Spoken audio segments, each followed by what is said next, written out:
Dengar. Jika ternyata Anda susah membawa jasadnya ke tempat tersebut, bawa hatinya ke tempat mulia tersebut. Sambungkan hati mereka ke tempat yang mulia.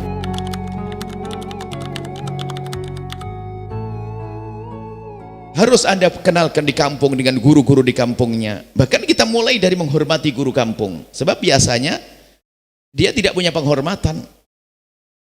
Menghormat dulu, karena guru kampung. Dia tidak punya mobil barangkali, motor pun nggak punya, bajunya pun pas-pasan. Tapi mereka mengajari kenal Allah. Kita ajari anak kita untuk sopan santun kepada mereka. Cuman kadang kesombongan itulah sehingga menguasai. Jadi kalau sudah pergi ke kota mulai pintar, sama ustadz kampungnya sudah tidak menghormatinya. Alamat ilmunya juga terputus. Dan kita ajari mereka untuk menghormati syiar agama. Memang ada martabatnya, kalau bisa Anda masukkan ke wilayah pesantren yang baik, yang aman. Kalaupun ternyata tidak, bisa saja di luar pesantren, tapi pastikan anak Anda punya ikatan dengan orang-orang mulia yang akan dipercaya oleh dia dan akan dijadikan tempat kembali dalam urusan permasalahan agamanya. Kita humpukan hati mereka. Jangan dibiarkan hidup tanpa petunjuk. Jangan biarkan hidup tanpa orang yang dicintainya dari para ulama dan para kekasih Allah. Nah, kalau tidak, nanti anak kita akan liar. Ternyata yang diidolakan selain Allah dan Rasulnya, selain orang yang kenal Allah dan Rasulnya, mengidolakan selain orang yang dekat pada Allah. Ayo, bahaya. Mengidolakan sesuatu yang bahkan menjauhkan dia dari Allah.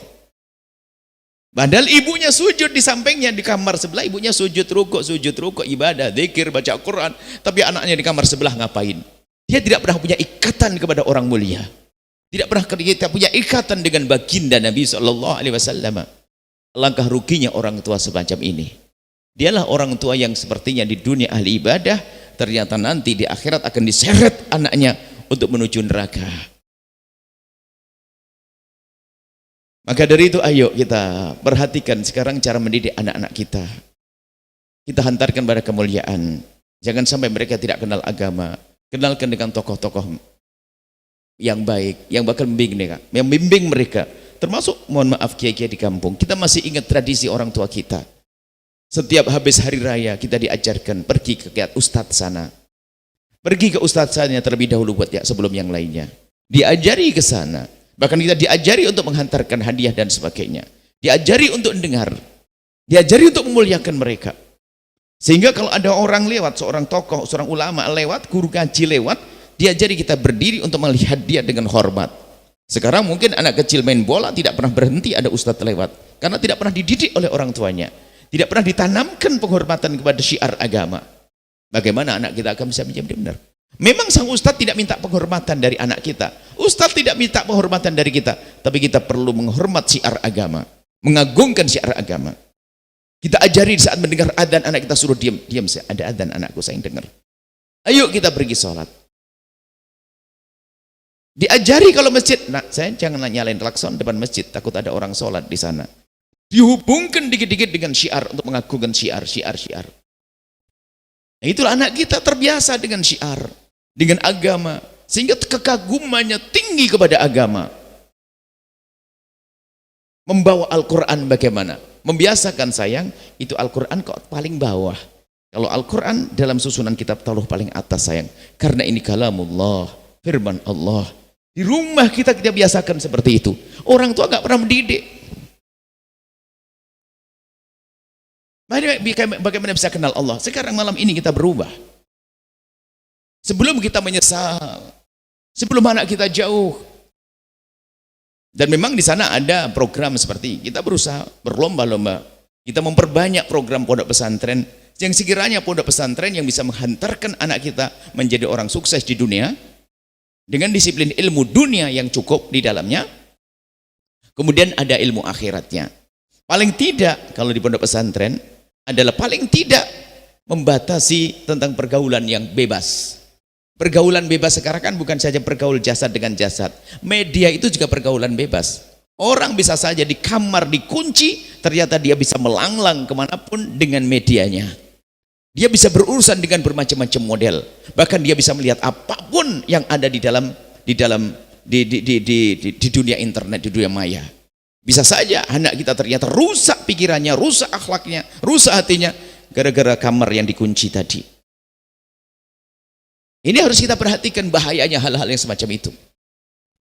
Ngurusi anak yang serius, sehingga kami selalu ingatkan, jika kita menemani anak kita browsing internet, kita duduk di sampingnya, itu bisa saja bisa jauh lebih bagus daripada kita sholat sunnah. Agar anak kita kalau browsing internet ada batasnya, tidak liar. Padahal duduk di sampingnya. Ternyata memang kita harus punya waktu untuk itu, sehingga kedekatan dengan anak ada. Ibunya hobi main handphone di pojok sana, anaknya di sebelahnya. Ayahnya juga di pojok sebelahnya. Kalau ditanya pengen surga semuanya. Enggak begitu, hai hamba Allah. Anda duduk di samping anak Anda. Samping Anda memegang tasbih, menyebut nama Allah, berzikir sambil Anda perhatikan. Subhanallah, rahimahallah, rahmatal abrar. Ibunda tercinta, kami masih ingat di masih kanak-kanak. Selalu beliau sambil tertidur di samping kami menemani agar kami belajar. Sebab kalau sudah nggak ada beliau kayaknya sudah nggak belajar kayaknya, main dan sebagainya. Hanya duduk di samping kursi, kadang kepalanya kena ke meja, tertidur begitu. Kita ngelihat. Setiap saat sambil lisannya menyebut nama Allah. Dan kami berharap seorang ayah dan ibu sesibuk apapun harus seperti itu. Rela, dan itu membangun kedekatan dong. Dengan anak kita, dengan putri kita, dengan putra kita. Cuma nasib buruk sang anak punya ibu juga punya hobi yang tidak baik. Nasib buruk sang anak punya ayah juga tidak baik. Ayahnya sibuk dengan medsosnya di samping sana. Tidak punya waktu dengan anaknya. Kelihatannya satu rumah, tapi pikirannya berbeda-beda. Kita perlu juga ini kembali kepada cara hidup yang sehat. Kalau lagi di rumah, bahkan mungkin kalau ingin kita menggunakan media sosial kita, karena Anda memang penting sekali, Anda bisa minta izin kepada keluarga. Sebentar ya, abang mau kerja sebentar ya sayang ya, oke. Tapi sekarang sudah, ini di rumah. Anak kita bebas dengan media sosialnya. Anak kita bebas dengan pergaulannya. Ibunya lupa, ibunya terlena. Akhirnya anak lepas, susah dididik. Baik, malam ini kita malam koreksi deh. Pokoknya kita malam ini tidak waktunya kita menyembunyikan. Karena Anda sendiri tahu tentang diri Anda. Kami tidak tahu, Allah yang tahu. Tapi kita harus berbenah semuanya. Tidak usah nengok orang lain. Saya harus berusaha menjadikan anakku semakin benar, semakin baik. Tahapan pertama adalah memang kita himbau untuk masuk lingkungan yang baik. Anggap saja lingkungan pesantren. Kalaupun di sana ada pembulian pesantren, ada naudzubillah pencabulan pesantren. Nah, kalau masalah kasus semacam itu dalam kehidupan apapun ada. Tapi orang cerdas tidak melihat dari sisi itu. Sebuah sekolah SMA, gara-gara anak SMA mau merampok, lalu kita bilang semua SMA perampok, ya salah dong. Kepolisian, gara ada apa, satu polisi nyopet, lalu kita bilang polisi nyopet semuanya, ya salah dong begitu. Itu kan oknum kalau bahasa kita. Akan tapi ada, kita memilih pesantren. Mohon maaf, dunia pesantren ini sederhananya. Kita himbau anak kita untuk rindu pesantren. Di situ lihat tahajud. Handphone sangat dibatasi. Enggak semudah di saat pergaulan terbatas, hanya orang yang ada di pondok. Kalau anak kita di luar misalnya, sangat mungkin bertemu dengan si A, si B, si C, bermacam-macam orang. Tapi ingat, jangan Anda meremehkan yang di luar, berarti di luar enggak bisa baik. Oh tidak. Kita ingin langkah pertama ini yang paling aman buat anak kita hari ini. Dan alhamdulillah yang rindu ke tempat-tempat seperti itu sekarang sudah berbondong-bondong. Bukan orang fakir. Orang yang kaya raya dengan KKN melimpah pun ternyata merindukan agar anaknya sukses dunia, tapi tidak lupa urusan akhiratnya. Dan kita temukan itu. Makanya kalau kita bicara dunia pesantren, mungkin saat ini yang selama ini kami amati itu paling aman. Bangunkan tengah malam, jam 3 malam sudah biasa. Karena dia tidak sendiri bangun dengan temannya. Menghafal Al-Quran begitu mudahnya. Mungkin teman SMP, SMA, kalau 10 juz saja mah enteng. 10 juz enteng. Kemudian tahajud siap malam. Untuk siapa tahajudnya? Untuk dia sendiri dan untuk orang tuanya yang sibuk bekerja di rumahnya. Zikir yang dibaca, pergaulan yang terbatas sehingga menjadikan dia aman. Nah, ini adalah dunia pesantren. Maka himbau anak Anda untuk masuk wilayah ini. Tentunya pesantren Anda pilih pesantren yang di situ ada akhlak, ada akidah yang benar, bukan sekedar mengumpulkan orang, tidak. Kita perlu bimbingan di situ. Dipantau oleh orang-orang yang berjuang di dalamnya. Ini adalah dunia pesantren. Mungkin ada orang tua. Ya, ini adalah yang nggak mungkin anak saya masukkan pesantren. Dia sudah mau kuliah. Bahkan mungkin dia termasuk orang yang tidak begitu senang dengan pesantren. Karena mungkin dia salah dengar tentang pesantren atau salah bergaul sehingga dia antipati dengan pesantren.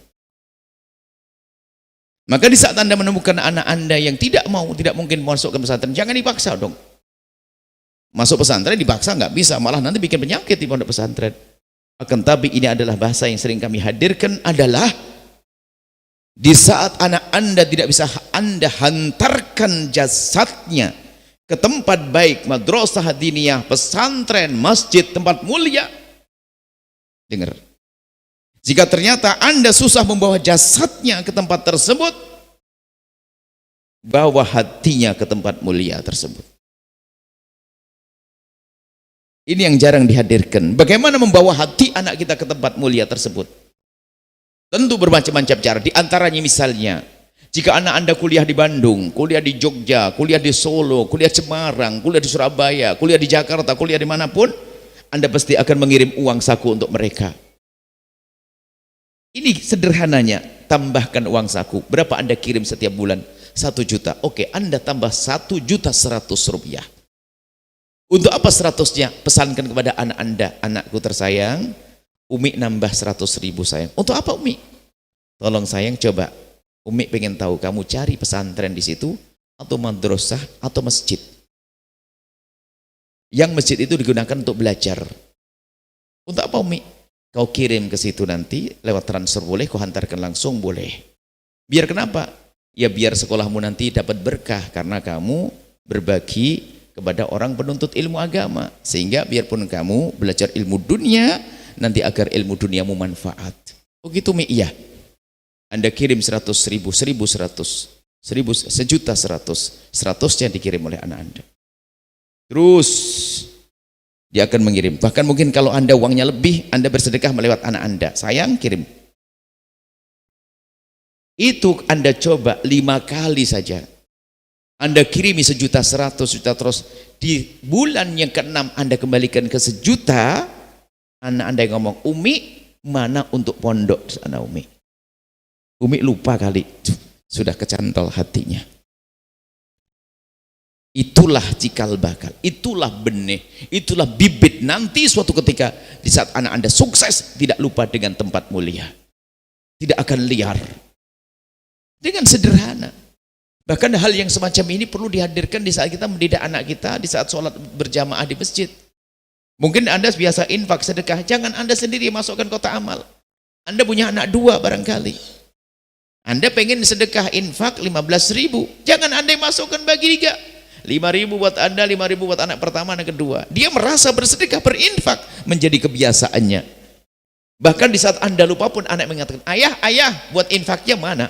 Waduh. Nanti di saat dia tiba-tiba ditakdirkan kaya raya, tidak lupa dengan kebiasaan baik. Namanya itu menghantarkan anak kita kepada kemuliaan dengan hatinya. Memang jasad penting terlebih dahulu. Dekatkan tempat mulia, pendidikan yang benar, lingkungan yang benar. Hari ini biarpun tidak pondok pesantren, ada sekolah-sekolah yang di situ ada agamanya. Sekolah agama, sekolah umum tadi agamanya. Kalau ternyata ada yang di sekolah umum sama sekali, sisihkan waktunya untuk belajar agama di sore harinya. Ajak dengan penuh keindahan agar dekat dengan ulama. Mungkin dia ambil SMP tertentu, SMP umum, SMA umum atau apapun, tapi jangan lupa jadikan mereka adalah belajar ilmu agama. Bahkan harus kita jadikan ilmu agama itu nomor 1. Ini perlu ide bagaimana menjadikannya ilmu agama itu menjadi istimewa. Selama ini yang ada apa? Ilmu agama itu menjadi ilmu serep. Kalau seandainya ada kesadaran seorang anak, sayang, udahlah kamu kuliah di sana nanti sambil ngaji. Dulu agama jadi nomor.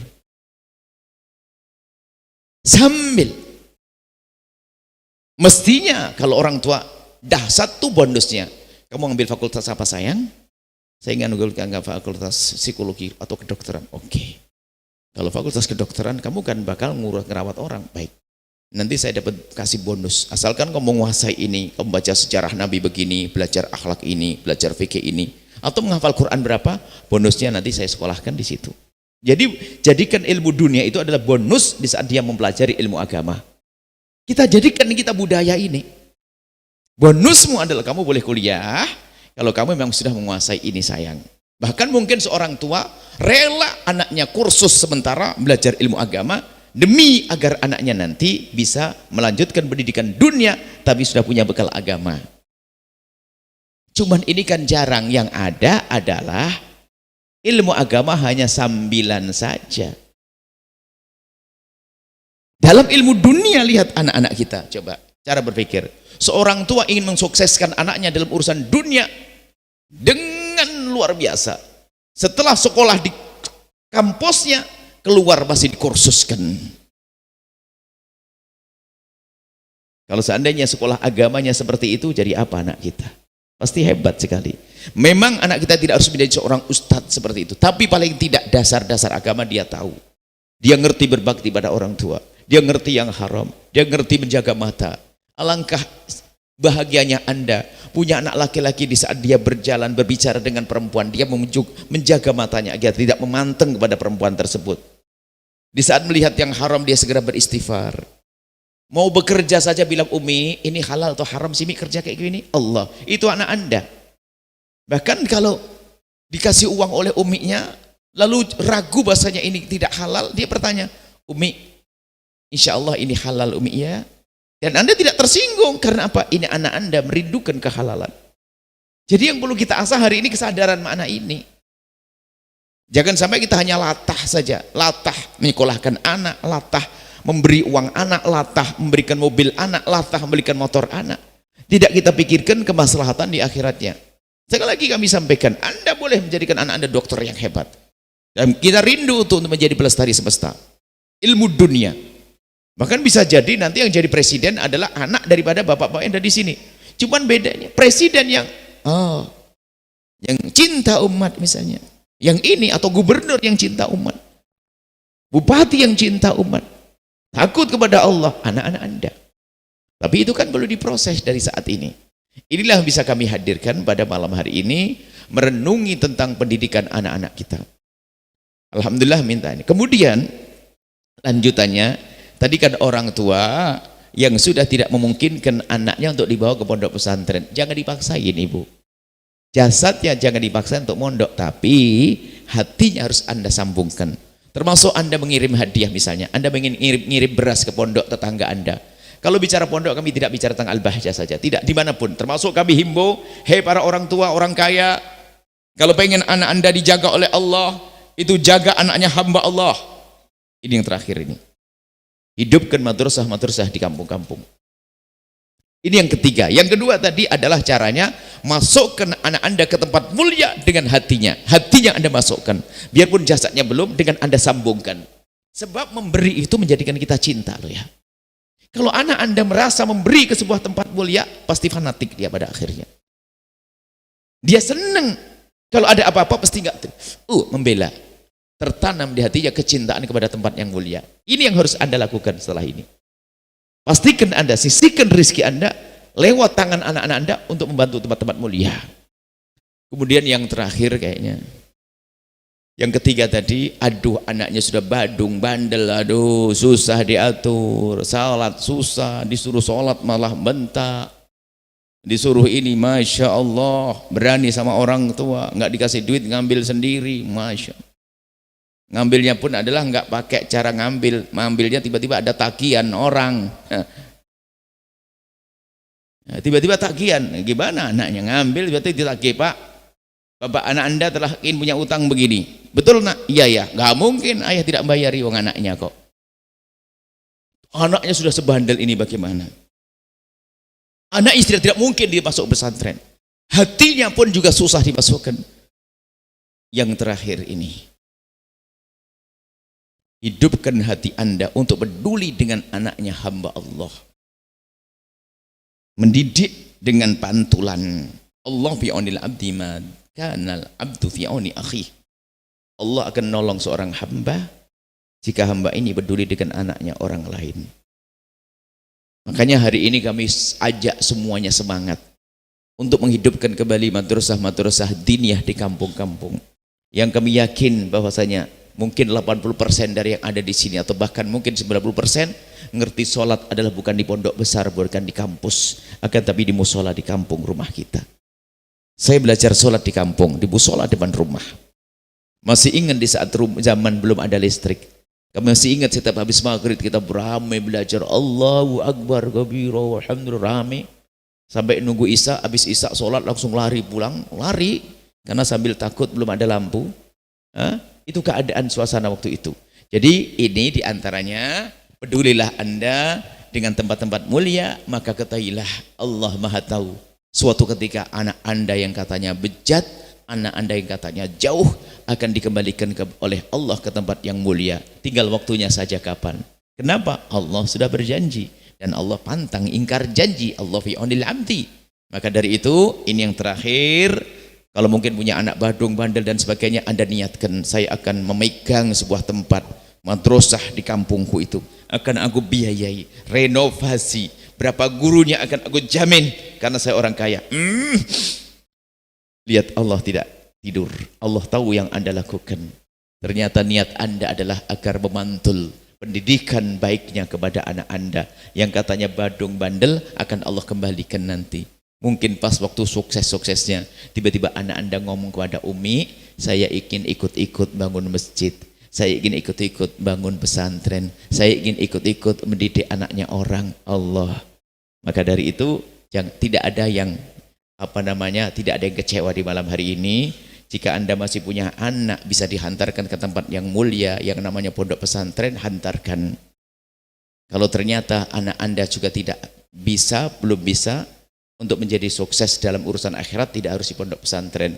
Biarpun di luar pesantren, tapi hatinya berurusan dengan tempat mulia. Sambungkan hati mereka ke tempat yang mulia. Pastikan itu.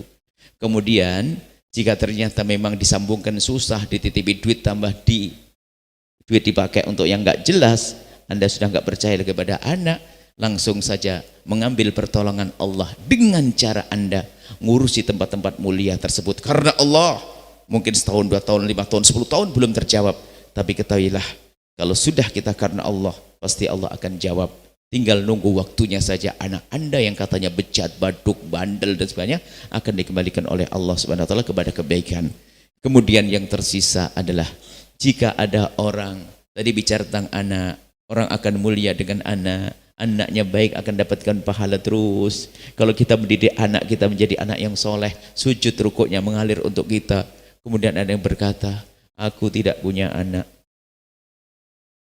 Tidak boleh orang keluar dari tempat ini kecuali mereka juga lega hatinya. Yang enggak punya anak, dengar wahai hamba yang tidak punya anak. Yang sudah divonis secara zahir enggak punya anak. Maka ketahuilah, jangan sampai Anda di dunia tidak punya anak, ternyata di akhirat Anda juga tidak punya anak. Siti Aisyah tidak punya anak, tapi di akhirat anaknya banyak, orang-orang besar. Siti Aisyah tidak punya anak, Imam Nawawi tidak punya anak. Akan tapi di akhirat anaknya banyak, ulama-ulama. Maka bagi Anda yang tidak punya anak, Anda capek mengumpulkan harta sebanyak-banyaknya, jadikan itu untuk membeli anak. Bukan beli beneran. Urusi anaknya hamba Allah untuk menjadi ahli surga, maka itu nanti di akhirat akan menjadi orang yang bermanfaat untuk Anda. Sehingga di dunia Anda tidak punya anak, di akhirat Anda kaya. Jangan sampai Anda kaya raya, di dunia nggak punya anak, mati, nggak ada pahala lagi dipetik. Maka kami ajak Anda yang tidak punya anak, lalu Anda diberi oleh Allah kekayaan melimpah, jadilah Anda punya anak banyak nanti di akhirat. Itu anak-anak yang ingin belajar agama itu, biayai mereka, jadikan mereka anak Anda, anak di akhirat. Anda bimbing, Anda kirim rizki, Anda ikut program dalam besarkan mereka, apakah jadi orang tua asuh dan seterusnya. Di saat Anda meninggal dunia, ketahuilah Anda menjadi orang kaya di akhirat. Seperti Imam Nawawi nggak punya anak di dunia, Siti Aisyah nggak punya anak di dunia. Makanya nggak punya anak nggak usah sedih, maksudnya nggak usah bergelisah. Anda bisa menjadikan mereka anak-anak Anda.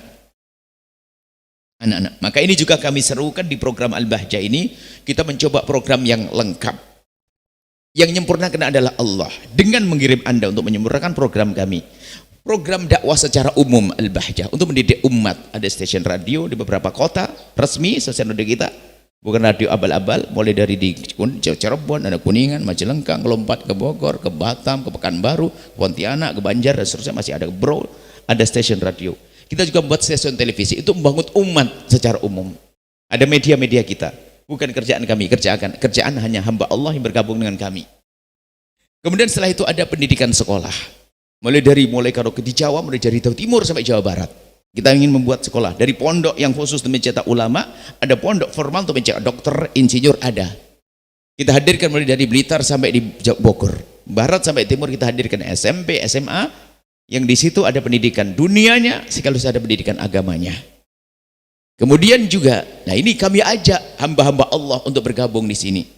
Tapi kami ingatkan, di saat kami mengajak semacam ini, ingat, jika Anda sudah punya ikatan dengan guru-guru mulia, jangan sampai Anda meninggalkan guru Anda hanya ingin bergabung dengan kami. Karena itu namanya Anda pengkhianat. Dan kami tidak mencari orang-orang seperti itu. Kalau Anda sudah punya guru, Anda semakin dekatlah dengan guru Anda. Yang Anda bantu urusan perjuangan dan dakwahnya. Kalau Anda ingin bergabung dengan kami, babnya bonus tambahan. Tidak boleh mengurangi. Anggap saja kalau Anda biasa membantu guru Anda 10 juta per bulan, jangan Anda bagi dengan kami gara-gara Anda kenal dengan kami. Tidak. 10 juta tetap guru Anda. Adapun kami di luar itu semuanya. Dengan perjuangan kami. Dan kita hadirkan sesepuh jana. Makanya kalau berjuang dengan kami tidak hanya menjadi penyumbang. Kami tidak mau dibantu. Sebab kalau Anda membantu kami, Anda akan memberi lalu pergi. Kalau Anda bergabung dengan kami bukan membantu, Anda bersama kami. Kalau membantu kan ini saya bantu, selesai. Sehingga kalau bergabung dengan program kami, jiwa Anda, harta Anda, raga Anda bergabung. Sehingga di dalam dunia perjuangan Al-Bahjah ini ada namanya pejuang-pejuang. Anda menjadi pejuang semuanya. Mulai dari nanti kalau pergi ke Batam sana ada, Pekanbaru ada pondok juga, Pontianak juga ada di beberapa kota. Kami rindu Anda untuk bisa bergabung, tapi dengan catatan, kalau Anda sudah punya ikatan dengan guru, sempurnakan dengan guru Anda. Kiai kampung Anda sempurnakan. Kami hanya menyampaikan bahasanya di dalam Al-Bahjah ada program itu. Nah, termasuk program ini kita siapkan untuk tadi ibu-ibu yang kaya raya tidak punya anak. Dan ada bersama kami. Bapak-bapak yang kaya raya tidak punya anak, kami sampaikan. Jangan sampai Anda fakir di akhirat. Meninggal hartamu bagaimana? Ayo, gunakan untuk kebaikan. Sehingga ada ibu-ibu cerdas. Mending saya petik dengan saya mendidik anak-anak. Dan banyak yang berjuang. Maka bersama ini insya Allah setelah ini tidak ada yang sedih. Yang punya anak hantarkan pada kemuliaan dengan serius. Akan ditanya kalau tidak. Kemudian setelah itu, ayo sambungkan hati mereka. Kemudian yang tidak punya anak pun, ayo anak yang bandel, bantulah, bergabunglah dengan program kemuliaan. Maka setelah itu Allah akan menolong Anda seperti yang Allah janjikan. Ini saja. Kalau tidak di anak Anda masih ada cucu-cucu Anda. Dan semoga kita dengan anak kita, kita dengan cucu kita, kita dengan orang tua kita, kita dengan kakek kita berada di surga bersama baginda Nabi Sallallahu Alaihi Wasallam. Ini saja, sekali lagi jadikan ilmu ini adalah untuk diri, bukan untuk melihat orang lain.